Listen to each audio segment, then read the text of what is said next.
కీర్తనలు 91వ అధ్యాయము. మహోన్నతుని చాటున నివసించువాడే సర్వశక్తుని నీడను విశ్రమించువాడు.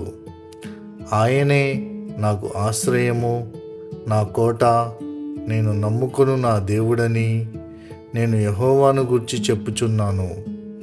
వేటకాని ఊరిలో నుండి ఆయన నిన్ను విడిపించును. నాశనకరమైన తెగులు రాకుండా నిన్ను రక్షించును. ఆయన తన రెక్కలతో నిన్ను కప్పును. ఆయన రెక్కల క్రింద నీకు ఆశ్రయము కలుగును. ఆయన సత్యము కేడమును డాలునై ఉన్నది.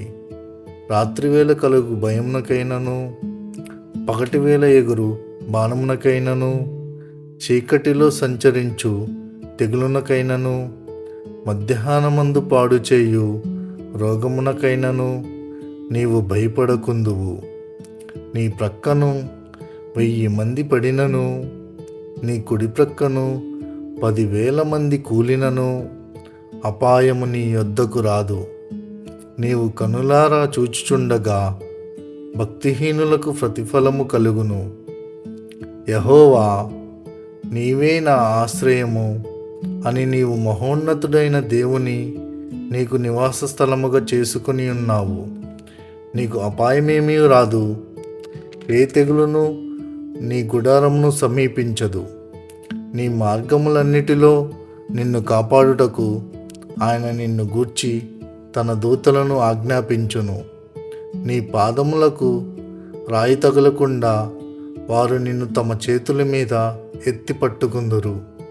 నీవు సింహములను నాగుపాములను త్రొక్కెదవు, కొదమ సింహములను భుజంగములను అణగద్రొక్కెదవు.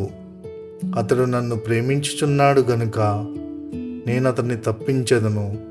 అతడు నా నామమును ఎరిగినవాడు గనుక నేను అతన్ని ఘనపరిచెదను. అతడు నాకు మొరపెట్టగా నేను అతనికి ఉత్తరమిచ్చెదను. శ్రమలో నేను అతనికి తోడై ఉండెదను. అతన్ని విడిపించి అతన్ని గొప్ప చేసేదను. దీర్ఘాయువు చేత అతనిని తృప్తిపరిచెదను. నా రక్షణ అతనికి చూపించెదను.